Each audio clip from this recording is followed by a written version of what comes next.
In a time when legends were made by bullets and blood, few names stirred as much fear as Cherokee Bill. Born into a world of chaos, violence, and racial tension, he blazed a brutal path across the Indian Territory, leaving lawmen dead and entire towns paralyzed in his wake. He was young, he was deadly, and he didn't care who got in his way. Some called him a hero of resistance. Most called him a cold-blooded killer. So who was the real Cherokee Bill? And why does his story still haunt the forgotten corners of the Old West? If you love true stories of outlaws, legends, and untamed frontiers, hit that subscribe button and join us as we uncover the wildest tales from American history. Crawford Goldsby, better known by the name Cherokee Bill, became a well-known figure in the American Old West. Active for a little over 2 years, he and a group of associates gained notoriety throughout Indian Territory. During that time, he was held responsible for the deaths of 8 men, including a relative by marriage. Goldsby's family background was deeply rooted in the complexities of post-Civil War America. His father, George Goldsby, was born in Perry County, Alabama, on February 22, 1843. George served as a sergeant in the 10th United States Cavalry, one of the black regiments commonly referred to as Buffalo Soldiers. His heritage traced back to Thornton Goldsby of Selma and Hester King, who lived independently on land west of Summerfield Road, between Selma and Marion, Alabama. George noted that he had several siblings: Crawford, Abner, Joseph, Blevins, Mary, and Susie, all born of the same parents. Crawford's mother, Ellen Beck Goldsby Lynch, was a Cherokee freedwoman. Her ancestry was mixed, African, Cherokee, and white, and she was born in the Delaware district of the Cherokee Nation. Ellen is recorded on the Dawes Rolls, the official registry used to document citizens of Native American tribes in the late 19th and early 20th centuries. Her Cherokee lineage came through her father. Ellen's parents, Tempe and Luke Beck, had previously lived in slavery under Jeffrey Beck, a citizen of the Cherokee Nation. After emancipation, the family remained in Indian Territory, where they continued to build their lives. Crawford grew up with 3 siblings, a sister named Georgia, and 2 brothers, Luther and Clarence. Like their mother, they too are listed on the Dawes Rolls. This background, military service, tribal identity, and the legacy of enslavement shaped much of the world Crawford Goldsby would eventually navigate as a young man in a rapidly changing frontier society. During the American Civil War, George Goldsby initially worked as a hired servant for a Confederate infantry regiment. However, while present at the Battle of Gettysburg, he made a pivotal decision to leave that role. He traveled to Harrisburg, Pennsylvania, where he began working as a teamster, someone responsible for driving supply wagons for a Union Army quartermaster unit. Shortly afterward, George enlisted in the 21st Pennsylvania Cavalry Regiment, presenting himself as a white man and using the name George Gooseby. Historical records show that the spelling of this alias occasionally varied, appearing as Gooseby or Goosley in different documents. Following the end of the war, George returned to his hometown near Selma, Alabama. However, local sentiment at the time was highly charged, and word began to spread that some individuals might retaliate against him for having supported the Union cause. Concerned for his safety, George decided to leave Alabama and headed west to Indian Territory. In 1867, he formally joined the 10th Cavalry Regiment, one of the original units of the Buffalo Soldiers, this time under his true name. Over the next few years, he advanced through the ranks, and by 1872, he had achieved the position of Sergeant Major. After completing his initial 5-year enlistment, he re-enlisted and was appointed First Sergeant of Company D, continuing his military career with distinction. Cherokee Bill's early life. Crawford Goldsby was born on February 8, 1876, at Fort Concho in San Angelo, Texas, to Sergeant George Goldsby and Ellen Beck Goldsby. His birth came during a period of transition and tension in post-Reconstruction Texas. By 1878, when Crawford was just 2 years old, tensions began to rise in San Angelo between African-American soldiers stationed at the fort and groups of local cowboys and hunters. A key incident that intensified the conflict occurred at Morris's Saloon, where a group of civilians reportedly confronted and disrespected a sergeant from Company D by forcibly removing the insignia from his uniform. The sergeant returned to the fort and sought support from his fellow soldiers. They armed themselves and returned to the town to assert their position. The situation escalated quickly, and a confrontation took place that resulted in several casualties on both sides, drawing serious attention from both military and civilian authorities. In the aftermath, Texas Ranger Captain G.W. Arrington and his men entered Fort Concho to apprehend George Goldsby, accusing him of supplying arms to the troops involved. However, Colonel Benjamin Grierson, the commanding officer at the fort, disputed the Rangers' legal authority to conduct arrests within a federal military installation. Recognizing the risk of remaining vulnerable outside military protection, George Goldsby ultimately left the post without formal leave. He made his way into Indian Territory, effectively removing himself from the situation in Texas. Following these events, Ellen Goldsby eventually relocated with her family to Fort Gibson in Indian Territory. However, she did not take Crawford with her right away. Instead, she entrusted his care to an elderly African-American woman named Auntie Amanda Foster, who raised him until the age of 7. Afterward, Crawford was enrolled in an Indian school in Cherokee, Kansas, where he received part of his early education. By the age of 12, he returned home to Fort Gibson, rejoining his family and beginning the next chapter of his life in a region shaped by cultural intersections and rapid change. When Crawford Goldsby returned home, he discovered that his mother, Ellen Goldsby, had remarried. After leaving Fort Apache, she traveled to Kansas City, Missouri, where on June 27, 1889, she married William Lynch. Following their marriage, the couple continued on to Fort Gibson. William Lynch was originally from Waynesville, Ohio, and served as a private in Troop K of the 9th Cavalry. Prior to that, he had completed an earlier term of service with Troop H of the 10th Cavalry. Ellen herself held an official role with the military. She was the certified laundress for Troop D of the 10th Cavalry. This position entitled her to military rations, housing, and transportation, and she remained with the unit across various posts, including Fort Davis, Texas, Fort Grant, Arizona, and Fort Apache, Arizona.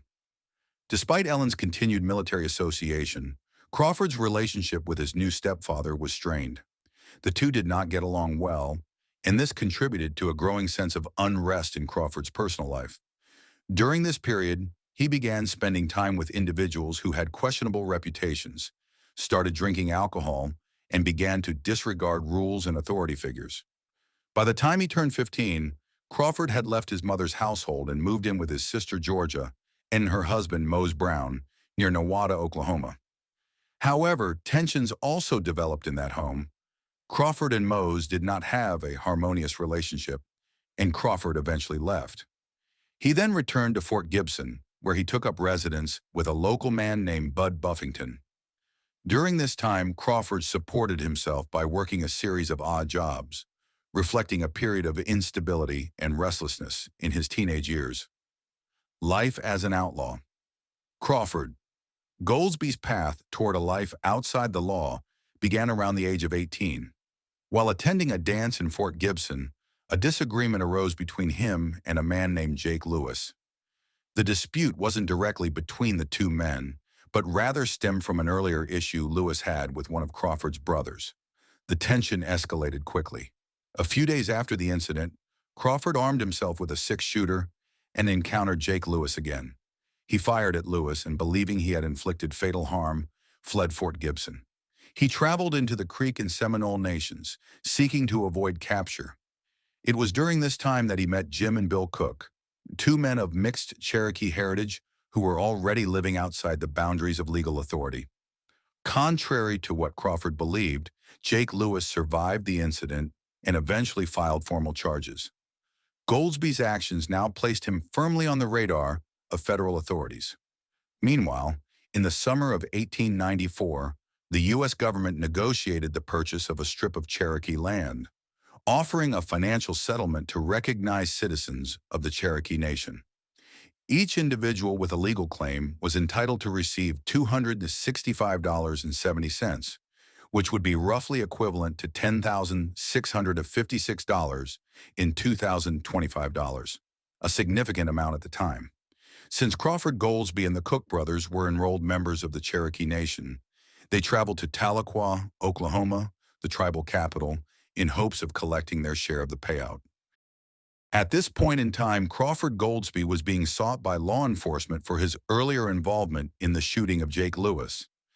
Meanwhile, Jim Cook faced larceny charges. Wanting to avoid contact with authorities, the two men, along with Bill Cook, sought refuge at a hotel and restaurant operated by an acquaintance named Effie Crittenden. Rather than risk being recognized in Tahlequah, the men persuaded Effie to travel there on their behalf to collect the funds they were owed from the recent Cherokee land settlement.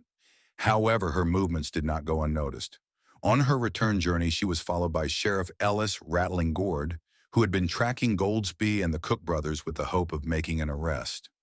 On June 17, 1894, a confrontation occurred between Sheriff Rattling Gord's posse and the group. During the exchange, Deputy Sequoyah Houston lost his life and Jim Cook sustained injuries. The lawmen eventually withdrew from the scene. Following the incident, authorities questioned Effie Crittenden about the identity of those involved.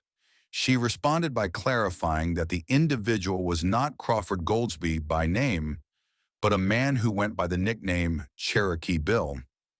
From that point forward, the alias Cherokee Bill stuck, and Goldsby gained a growing reputation across Indian Territory. Soon after, Crawford Goldsby and the Cook brothers officially formed what became known as the Cook Gang. Over the next few months, particularly between August and October of 1894, the group committed a series of robberies, targeting banks, stagecoaches, and general stores throughout the region. These actions further fueled Goldsby's notoriety. During this period, Goldsby began to suffer from a hereditary condition, believed to have been passed down from his grandfather, which caused premature hair loss. As the condition progressed, he eventually chose to shave his head, a look that became part of his distinct and recognizable appearance. Crimes involving Cherokee Bill, the series of incidents connected to Crawford Goldsby, also known as Cherokee Bill, began to draw increasing attention during the spring and summer of 1894. On May 26th, a minor theft occurred at T.H. Scales's general store in Wetumpka, Oklahoma, where just 35 cents was reportedly taken. While the amount was small, it marked the beginning of a pattern of more serious offenses. On June 17, 1894, a confrontation took place during a pursuit led by Deputy Sequoyah Houston, who was attempting to capture Goldsby and the Cook Gang. The encounter resulted in the death of Deputy Houston, further escalating efforts to apprehend those involved. On July 4th, during a railroad stop near Fort Gibson, a brakeman named Samuel Collins was shot after removing an individual who had attempted to board without paying. A second person, described at the time as a tramp, tried to flee and was also shot. The injuries proved fatal for both men, according to accounts published in 1896. Witnesses and later reports identified Goldsby as the person responsible. 2 days later, on July 6, an incident in Nowata, Oklahoma, involved the station agent A.L. Dick Richards of the Mississippi Railway. He was reportedly shot and killed, and while Cherokee Bill was named as the suspect and allegedly spoke of the event afterward, he later denied involvement. On July 18th, Goldsby and members of his gang carried out a robbery of a Wells Fargo Express shipment aboard a St. Louis and San Francisco Railroad train near Red Fork, Indian Territory. This marked one of their most high-profile train robberies during that period. Later that month, on July 30th, the gang struck again, this time at the Lincoln County Bank in Chandler, Oklahoma. They reportedly escaped with $500, a substantial sum for the time. During the robbery, a man named J.B. Mitchell was fatally injured.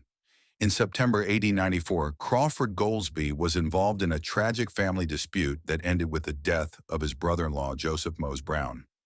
Historical accounts differ on the cause. Some suggest it was due to a disagreement over the ownership of livestock, while others imply Goldsby may have believed Brown had received an unfair share of the family inheritance. Later that same month, on September 14th, Parkinson's store in Okmulgee, Oklahoma, was robbed. Goldsby was identified as one of the participants in the incident. On October 9th, 1894, another robbery took place at the express office and train depot in Shuto, Oklahoma. This event continued a pattern of coordinated thefts attributed to Goldsby and his associates. Just over a week later, on October 20th, a train was held up near Coriata, Oklahoma, marking another bold act by the group. 2 days after that, on October 22nd, Goldsby, along with three others, carried out a robbery at Watova, Oklahoma, targeting both the local post office and Donaldson's store. On November 8th, 1894, the group entered Shufeld and Soon General Store during a planned theft. During the robbery, a man named Ernest Melton entered the store unexpectedly and was killed in the chaos that followed. The final known incident of that year occurred on December 23rd, 1894, when Goldsby and an associate named Jim French approached Station Agent Bristow in Nowata, Oklahoma, and stole approximately $190. This event added to the growing list of criminal acts linked to Goldsby during the final months of 1894. Jailbreak. Following the death of Ernest Melton, authorities significantly intensified their efforts to track down Crawford Goldsby and the remaining members of the Cook gang. With pressure mounting, the gang decided to separate in hopes of avoiding capture. Most members of the group were eventually apprehended or otherwise removed from active pursuit. Goldsby, however, managed to evade capture for a time. When a $1,300 reward, equivalent to approximately $50,135 in 2025, was offered for his arrest, individuals familiar with him came forward and offered their assistance. On January 31st, 1895, Goldsby was captured near Nowata, Oklahoma, by Ike Rogers and Clint Scales. He was then transported to Fort Smith, Arkansas, where he would be held while awaiting trial. On April 13, 1895, Goldsby was convicted for his involvement in Ernest Melton's death and was formally sentenced to capital punishment. However, his legal counsel successfully obtained a delay of the execution, allowing time for additional appeals. In June 1895, jail personnel discovered a firearm concealed in a bucket inside the Fort Smith jail. Goldsby claimed the weapon had been brought in by a prison trustee named Ben Howell, who allegedly left the jail and disappeared shortly afterward.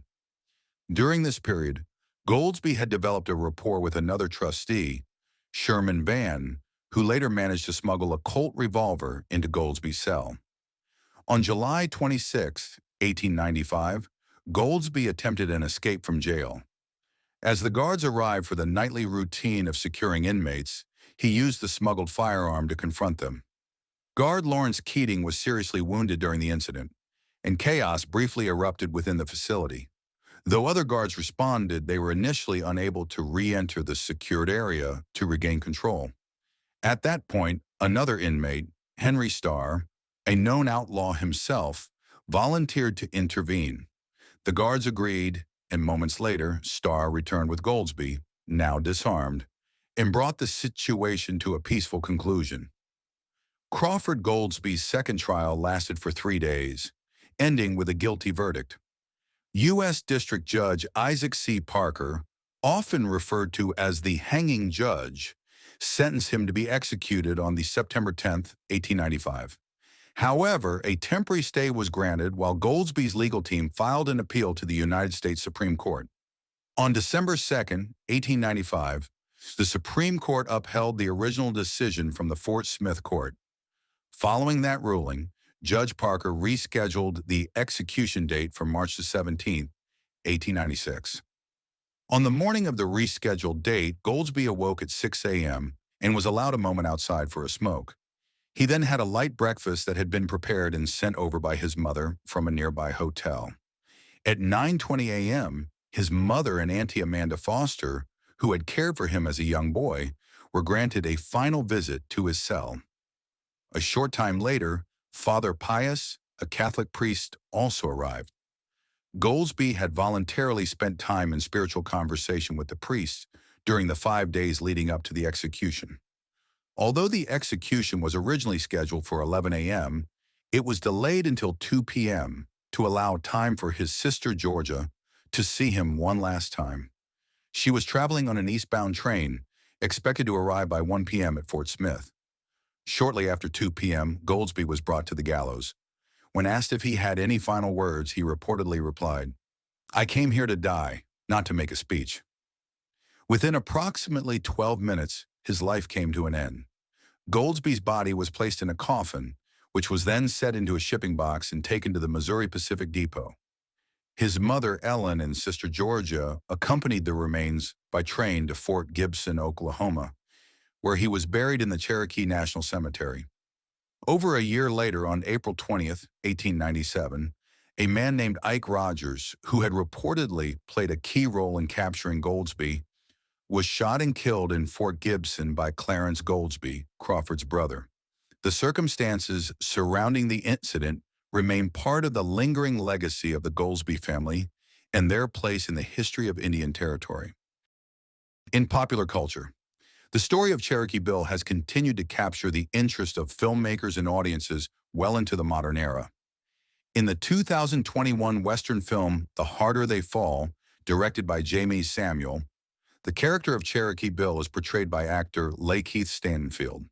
The movie presents a fictionalized version of historical figures from the Old West and reimagines their stories through a modern cinematic lens.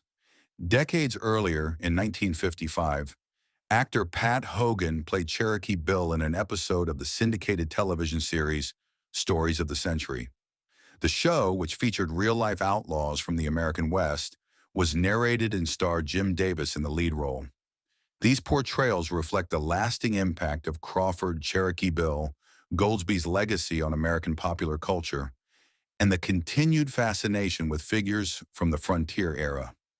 Cherokee Bill's legend still echoes through the dusty trails of the Old West, a young man shaped by a turbulent era, feared by lawmen, and remembered as one of the most infamous outlaws to ever ride across Indian Territory. He wasn't just a product of his time, he became a symbol of it. Fast, unpredictable, and shrouded in myth, Cherokee Bill's story is a chilling reminder of how quickly a life can spiral from promise to peril on the rugged frontier. If you're fascinated by the untamed truth behind the Old West's most notorious figures, don't just ride off into the sunset. Hit that subscribe button and saddle up for more incredible stories from the wildest chapter in American history.